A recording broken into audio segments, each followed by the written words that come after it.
we're finally getting into more modeling in Fusion.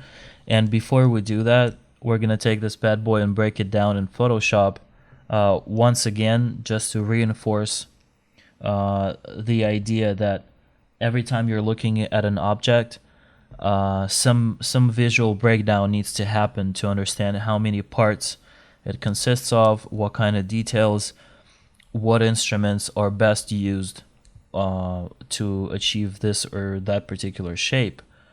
So, and this is a reflex sight. It looks like a red dot, judging by the color it's casting. Blue glass with red dot in there. This reflex sight is probably not the best. As a concept artist, this is not what we were worried about. This looks some sort of off-brand type of deal, but I'm picking this particular scope because of the variety of shapes it has, because it gives me the opportunity to explain the approach to modeling something this complex, and then of course a complex system will consist of several elements like that. So we're basically just looking at once we are tasked with creating something like a prop, how do we approach modeling it? And of course, this whole piece is not made from a single solid piece of metal. Some of the indications are the separation line here. This is, you can see that this is one single piece, another one. It's actually going to be easier if we break this whole thing down into primitives. In this case, it's just a bunch of boxes. So I'm going to sketch out the shapes of the boxes here very roughly. This one be another box.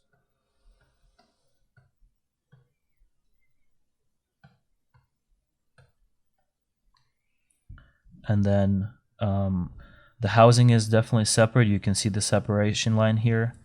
So whatever is inside some sort of battery and the projector is going all the way through there. And of course it helps to find references from various points of views and angles, but this is quite enough. You can use your imagination to fill out the rest, like the parts that we're not seeing, just by looking at this side. So this would be, and then the housing definitely starts as a box, even though it's kind of far away from that overall shape. But in terms of how do we approach creating that in several ways, whenever I'm doing breakdowns like that, it doesn't necessarily mean that this is exactly how I'm going to do it in Fusion, but this gives you an idea. So what we're going to do, let's switch to more orange. This is on the box. This is going to be, well, and of course these are all little boxes. We're just not going to worry about it. This is going to be our face number 1. And what we're going to do is start the sketch from that face, because it's going to be a profile. Make this cut. And it's actually not a cut, it's just a sketch line that's going to help us define that this amount of material, in our case it's metal, needs to be sliced off. Just like I was explaining it before, it's easier to think about things in Fusion 3D in terms of actual material. So this whole chunk from both sides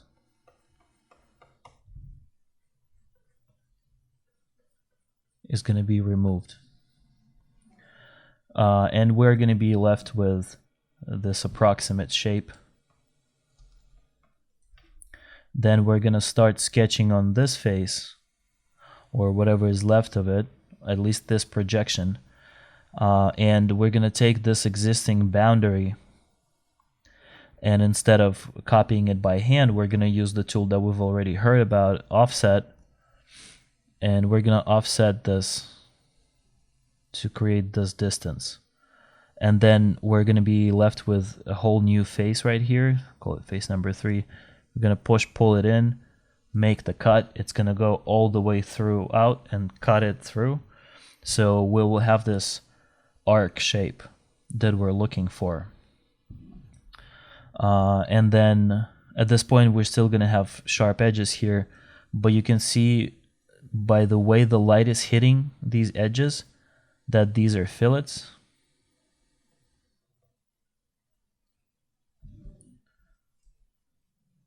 One and 2, or actually we're going to call them A and B.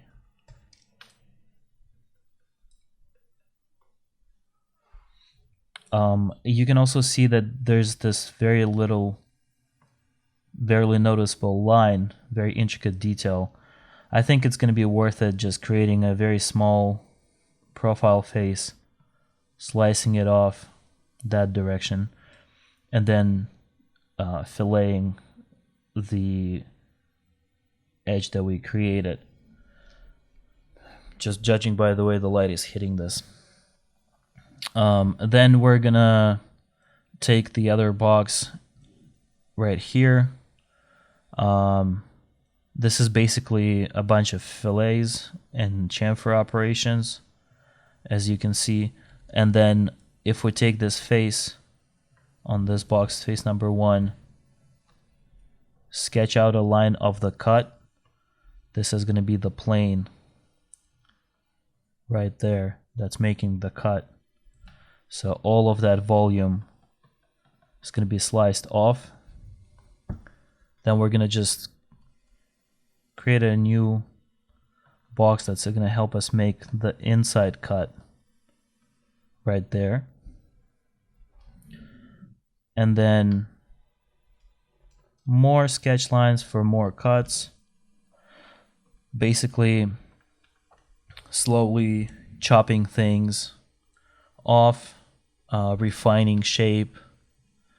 A lot of this is, boxes, sketch lines, working with profiles. For these little grooves, again, we'll start with face number 1. And just, these are diagonal, and you can see there's a huge chamfer that's affecting a lot of shapes. I'm gonna draw this chamfer out for you. It's right here. This is a chamfer. So we're gonna create, technically we can go either way. We can either create the cuts and shapes first and then do it. I would say we can have these tools or stamps to make the cuts ready, and then we'll figure it out. So for these cuts to happen, I'm looking at the cut as just another box. This whole tutorial is going to be called just another box, because that's literally what it is. The rounded shape on the bottom, you can sketch it out right away, or you can say that it's just 2 fillets on the edges here to help us create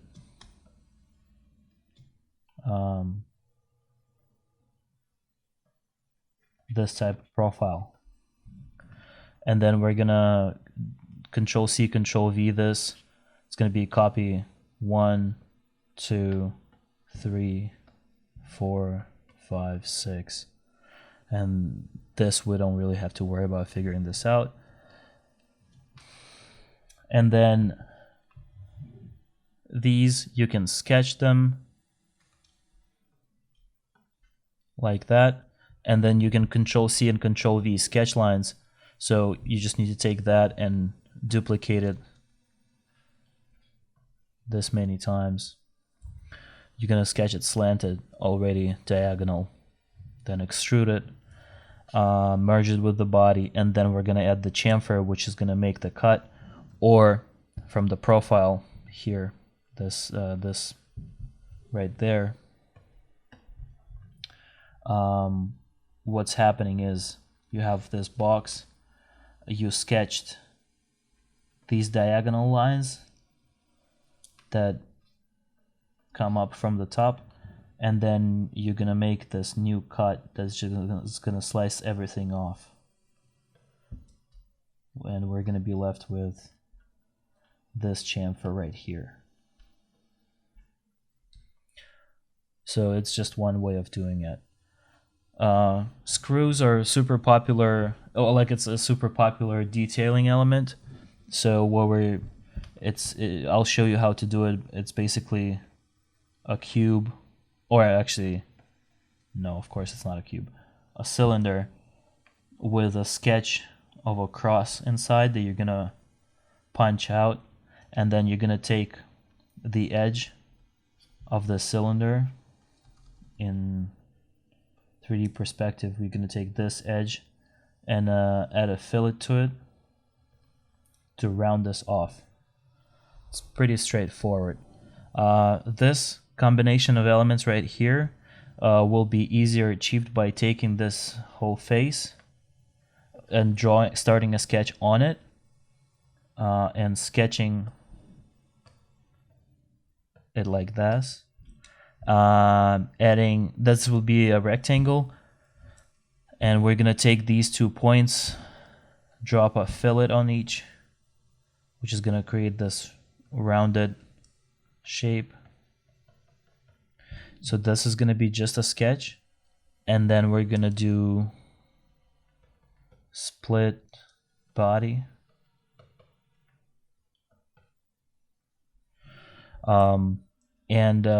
This will give us a couple more new edges. We're gonna chamfer them or fillet them to achieve the look of the cut line.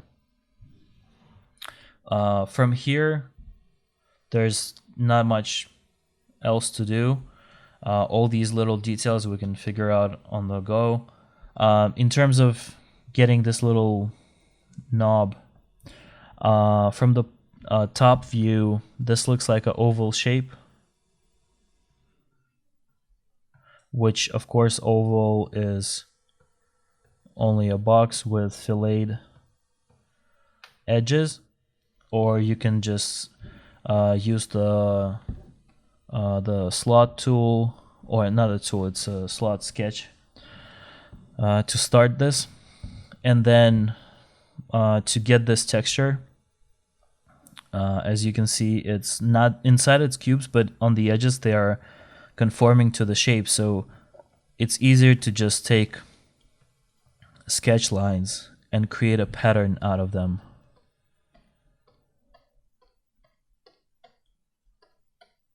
And then basically hand picking your pattern, which will give us this correct shape on the edges, and then a push-pull up or down, doesn't matter. You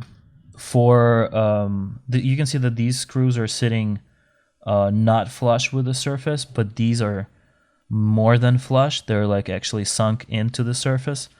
So whenever you're working with stuff like this, you're basically making the cut first using a cylinder that's sticking out of the surface.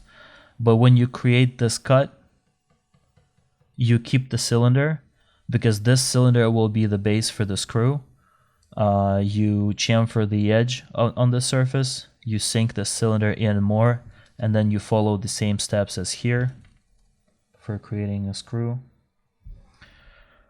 It's all about sketching in profiles, knowing your primitives, and figuring out the right tools.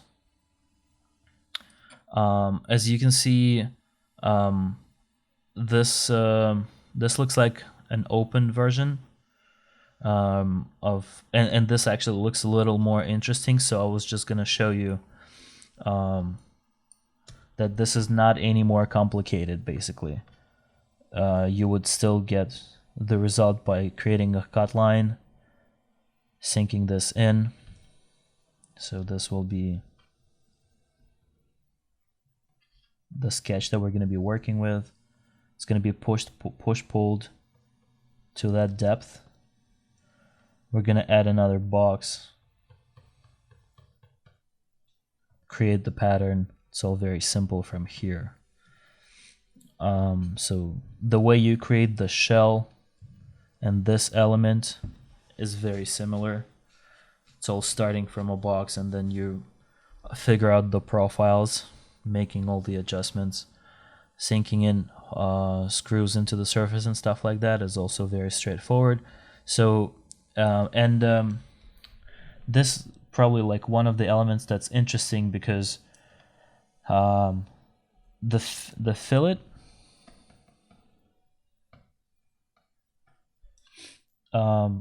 it can be added when we have this shape, this material here. If we add a fillet here, what fillet is doing is it's